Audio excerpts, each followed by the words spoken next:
Welcome, everyone. I'm Laura DeFranco, the CEO of Brave Healer Productions, where we have a mission to wake the world up to what's possible for healing, one brave word at a time. And here today to help me with that mission are some of the amazing authors of a new book that we have coming out.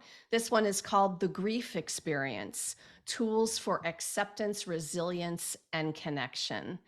And before I introduce the authors to you today, just a huge thank you to Kelly Doherty. She's our lead author and leader of this project. And Kelly, I'm just so grateful to be in your world, grateful for this big vision you had about really informing on this topic in a new and amazing way. And also for the stellar cast of author experts you brought in to share and educate. You ladies are master teachers and just amazing human beings. And I can't wait to introduce you next. So big thanks to Kelly. I have Brittany DeMarco Furman with me. She's a licensed funeral director and celebrant who faces death every day in hopes to create a healthy goodbye.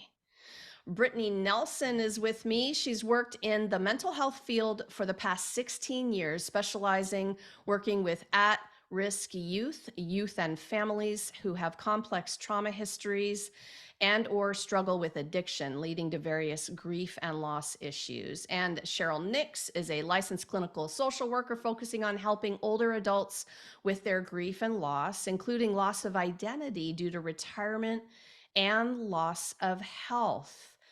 Oh my goodness, ladies, welcome today. I can't wait to get this started. These conversations have been deep and profound, and I'm excited to share you all with the world. Brittany DeMarco, let's start the Hi. party with you. Hey, tell us about your amazing chapter. Well, my chapter is chapter 19 called The Last Responder, Continuing for the Dead. As you introduced me, I am a licensed funeral director and a funeral celebrant. I had the opportunity earlier in my career to be interested in becoming a celebrant. So, what that is I take people's life stories and I create a service for the family. We're not calling them funerals anymore, we're calling them celebration of life. We all have value in this world. We all create a ripple effect. Whether that you were a doctor and saved many lives, or you know what, you were just a homemaker and you created a beautiful life for your children, and those lasting memories that you made that they'll remember and continue. Everyone has a story. We are all so unique. So early in my career, I had the opportunity to serve three gentlemen in particular who created Mr. Jones in my story. Every family that I serve is a Mr. Jones and creates a unique experience that I have to face as a professional, but also a human being. I got to know this person, whether that was they prearranged with me before they passed, or through the eyes of the family. So I do grieve for them and I have to find my strength. So my story is the perspective of a funeral director, what we learn from each person that passes and their family. But most importantly, what you take away from that in your grief journey and finding your inner strength. Brittany, how does one decide that's what they're going to do when they grow up? Like, can you tell us a little window into that moment of your life? Well, actually, I came back to the funeral home this morning to do this Zoom call in the quietness of the home because I do have a toddler. But it's easy to come here anytime because it's mom and dad's house. So I am a fourth generation funeral director, and I am proud to take over the family business here at Glenville. And I guess they say that it runs in your blood, that this compassionate service, this ministry is passed on in the family. For me, I can say I come from a long line of very wonderful, dedicated men in this business. I'm the first girl, so I'm proud to carry on the legacy. That's how I got into it. Wow, congratulations on Thank being the you. first girl, as you say, woman. Female. Yeah, that's a big deal. And it's also just, I think the service is a big deal. And I'm grateful to you and people like you who take that on with a responsibility of the energy and the knowledge they're showing up with, and that compassion. So thank you. Thanks for being here today too. Thank you for having me. All right, Cheryl, you are next up. Tell us about your Okay. amazing chapter. Okay, my chapter is 23, The Sound of Healing, and it's about using music to transform delayed grief. And so my story is that, my dad died when I was 19, and I ended up kind of dealing with my grief for many, many years. And what kind of triggered, and I had triggers because I was a nurse, and he had passed away in a hospital. And when I went to work on the floors in the local hospital, I ended up having things happen, a death of a lady that was similar to what happened to my dad and all the family that came in. And it really affected me. And then the other thing that happened, he was hooked up to telemetry, which, measures the heart and the vitals when they're in the hospital. And they put a telemetry unit in on the same floor that I was working. And it was funny because I just totally avoided that corner. It just was difficult to go there for me. So once I really had so much emotional stuff going on, I realized I needed some help, and I ended up finding a wonderful social worker who had experience in grief and loss. And so once I started and felt comfortable with her, she really helped me and work through that, what I had to deal with that sudden loss, which really involved PTSD. And that amazing journey was very, very profound for me. But the music, to use music, what I discovered was my dad loved to sing, and I just took some songs and used those. And that was my opportunity to kind of grieve, beginning with worrying about uh, starting to cry. You end up feeling like you're going to just start and never stop. So, kind of the tool I used was just to use one song, listen to it, and cry during that time. And then after that, kind of stop. So, that was very helpful for me. Can I back you up to the term Yeah, delayed grief?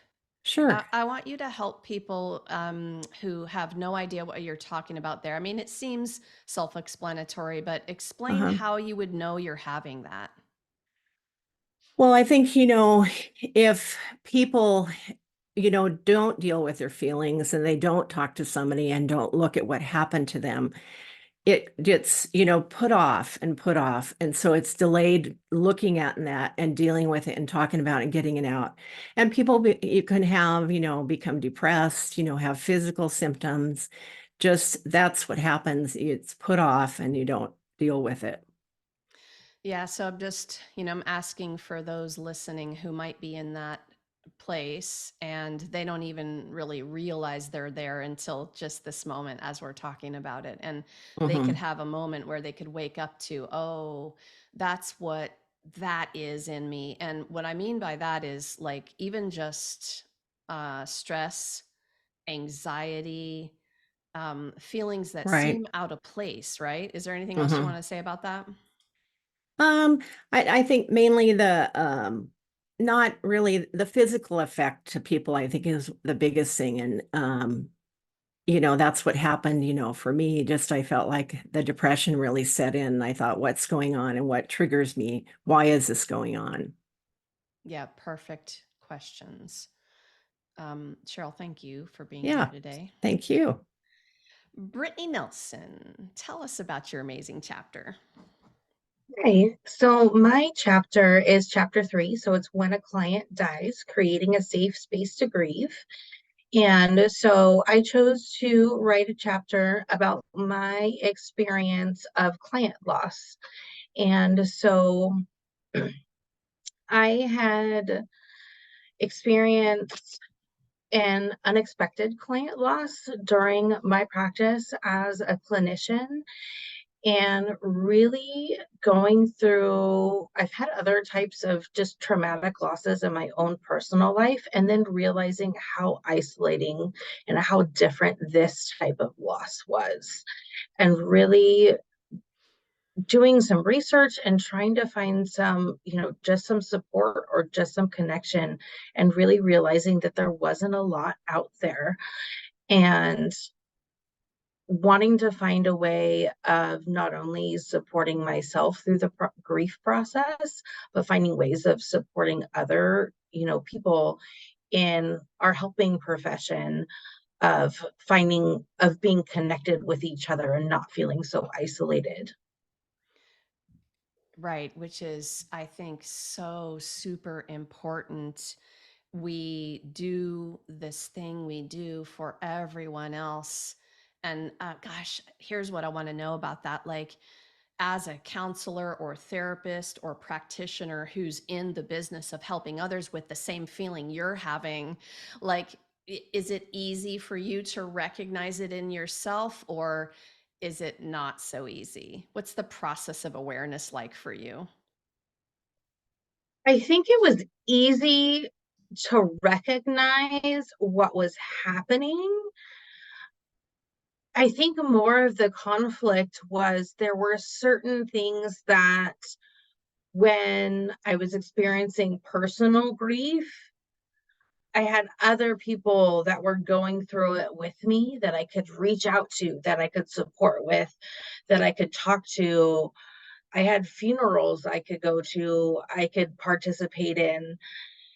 And those are all things that when you are a clinician, you can't sit down and talk, with the family and be a part of like the grieving process with them in the same sort of a way. And so you can't say, hey, can I go to the funeral? You can be invited, but you can't invite yourself. Because And so, of confidentiality and professional standards and all those things, right? and because of Yeah. boundaries. And so Yeah. if they invite you, you can't invite yourself, because you always have to do what's, address the client needs. You're not there to address your needs, but you're having some very real needs of your own in those experiences as well. And so really trying to find that balance between, putting the needs of the family first, but still having your very own needs that you have to figure out how to balance and take care of. Yes. Oh my gosh, you guys, this is so perfect for moving into this next question. I'm so glad that we went there, Brittany, about that. I'm going to move to Cheryl to answer this one first, but we can kind of riff off of what Brittany started there. Um, you guys, most successful healers and really people that I know have a really great self care routine. They understand that you can only truly give from that full cup when you're helping yourself, right? No, it's what Mhm. Brittany was saying. But when you're moving through grief, I think that routine becomes a necessary survival tool, but we don't always figure out how to set those self-care boundaries for ourselves, how to prioritize it. So Cheryl, what's one of your favorite, and I'm going to ask you guys for one, not like the Hey. million that you know of, okay? Because I know there's a lot. But what's one of your favorite self-care practices when you're in the middle of this? And if there's anything you want people to know about prioritizing and setting those self-care boundaries, that would be awesome. Well, I think the biggest thing that I do is walking. And Oregon's has so many beautiful places, and where I live, there's a lot of opportunities, walk by a river, walk on a trail. And I think, I almost think people to prioritize, you have to put it on your calendar sort of. And especially with grief and when it's so confusing, you're so it's difficult. But that physical activity, that exercise is great for people. And so even to get out for a little short time. Yes. Oh my gosh. I think all of us would nod our heads to the nature connection and getting outside. Is there anything you want to say about prioritizing it that will help people do that? I think actually one thing that pops in my mind is even to have other people say, encourage you to do that. And that's, adds to getting out there. And even if it's walking with somebody, sometimes you have to be by yourself and reflective, but other times it's that person to go along. I think Cheryl just dropped a total golden nugget there, you guys. Like, ask your inner circle to tell you or ask you. Ask that they help you stay accountable. This is so awesome. And I think Mhm. can really, really, really help. All right. So back to you, Brittany Nelson, on this self-care question. Okay, so what's one of your favorite practices, and then what do you want to add about prioritizing that? I think one of my favorite practices is just finding some moments of solitude to be able to reflect. Most of that involves coffee and my dog somehow. But my life is pretty chaotic and pretty busy, and so there's not many moments of solitude. So I think finding those moments and being really mindful in them and just kind of soaking them up in those moments. And I think that's the piece about prioritizing is, we get so caught up in our daily routine and our jobs and our families and everything that we have to do that we have to take those mindful moments and prioritize them. I was really feeling the coffee and dog moment there with you. I love that. And even 5 minutes, you guys, 5 minutes. And it doesn't have to be a full hour or a couple hours or whatever. And don't make rules on this for yourself.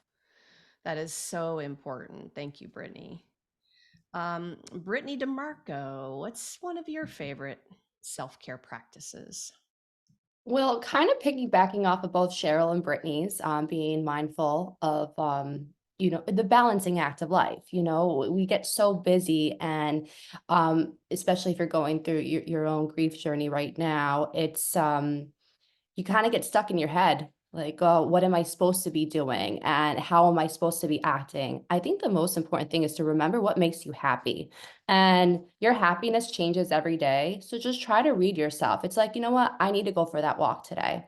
You know what? I haven't seen my friends in a while. I think it's time I'm ready to hang out with my friends and have a night out. Or, you know what? I want to finish a book and make a goal. So just kind of find what's, because we change every day and it's a balancing act. So I guess remember what makes you happy and try to balance that into your life. I love that one too. I think all of those go together too, which I love. um, I just wanted to say thank you to all three of you, not just for saying yes to this project, but really for stepping up to the challenge that I gave everybody to put this in black and white in a book, right, for the reader. And you all are such amazing master teachers of life, and especially this topic of grief, which can be sometimes impossible for people. So, thank you for doing that so brilliantly, for the way you shared your vulnerable stories. And then also, the book has some master tools in it for you readers. You're going to be helped by learning something new about this topic, maybe that you never even heard, right? So I'm just so grateful to all of you for that. So, Brittany Nelson, we're going to head into this last question, and I know it's a big one, but what's the most important thing you want people to know about the grief process?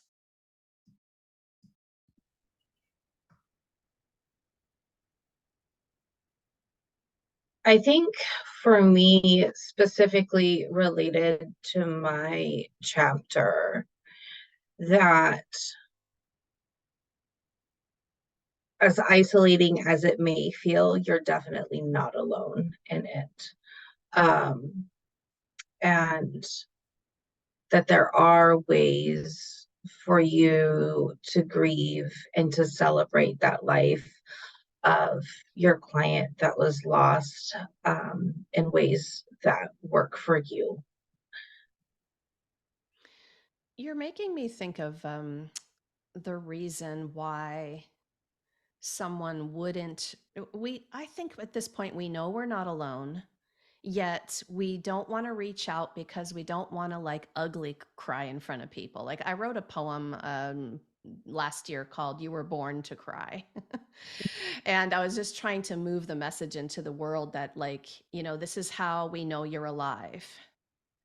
But what else do you think stops people from reaching out and not being alone? How can we help our listeners with that? I think for me, a little bit, I think some of it was, this perception that this is what we do for a living. We're supposed to hold it together, that, you're a professional, you hold it together, you deal with these things every day, but these things still hit us, and we're still just to allow yourself to feel the feelings that you're feeling. You grieve clients, that in our clinical work with clients, the primary foundation of our work is the relationship. And so there naturally are feelings with that. And so we are going to go through the grief process. We're not, robots. And so to allow ourselves to feel the feelings that we feel, and that it's all okay. It is all okay. Thank you, Brittany. Brittany DeMarco, what's the one most important thing you want people to know about the grief process? Grief is unending. Unfortunately, we'll always have that a part of us. Every person that's close with us is gonna take a part of our heart, and there'll always be that void. But what we have to do is learn to find things throughout life and even in other people that are gonna fill that void and find our happiness. I always kind of think of when we were born, when our parents always thought of us like, you're gonna be this when you grow up. I just want you to be healthy, happy, and just want the best for you. You kind of have to come to that moment again. Like, what would, if it was your parents that passed away, what would they want for you? They want you to continue. So, part of my chapter, Continuing for the Dead, we have to continue for them. I love that message, and also the brilliant way all of the co-authors in this book talked about all different kinds of loss in addition to death. There's all these other ways that we can feel loss and grief, and you're just making me think about that because it's important to understand after whatever happened, you are changed, and that's the part that I agree with you. It's always there. You're never the same person. The shift happened, and you are this being that is different, right, on the other side of it. But that certainly doesn't mean that you won't feel joy again, right? So that's a big deal. Anything else you want to say about that, Brittany? And just like what you said, you become a new person. We're never the same, an alternate person. Still amazing, and so much more to give and learn. Like I say, every day is a new day. And in my profession, we're never promised tomorrow. So I always want to push out hope and inspiration to everybody that live for today and find that happiness, because we can find it. Thank you, Brittany. Cheryl, your last step on this one. What's the most important thing you want people to know about the grief process? Well, I think the biggest thing is for people to realize and accept that everybody has a unique grief process. It's different for everybody. And, some people may, experience anger or a combination of emotions, but the most important thing I think is it's your grief and how you go through it, to accept that and that people respect that, which is hard in this culture because a lot of Americans and a lot of people are told to go back to work, move on. But with the help, I think, of a therapist or a grief support group, just to see that it's okay, whatever you're going through, that's your journey. Another really important thing to remember for everybody. It's unique, and I've heard over and over through all of our interviews, there's no timing to this. And I think it's also important to add, we've been talking about this, is there's no timing. And if you're 2 decades past the event and you're feeling like something is still not right in your life because of that loss so long ago, and you haven't reached out for help, you now have an amazing community that is wanting to do that with you. So remember, there's hope for a change no matter how long after you're sitting and in it. Oh my goodness. Brittany DeMarco, Brittany Nelson, Cheryl Nix, thank you so much, ladies, for what you do in the world, and thank you for being here today. Thank you. Thank you. Thank you. So To our listeners, if something's resonating today, maybe you have a question, maybe you want to continue the conversation on one of our questions today, or you just need some support.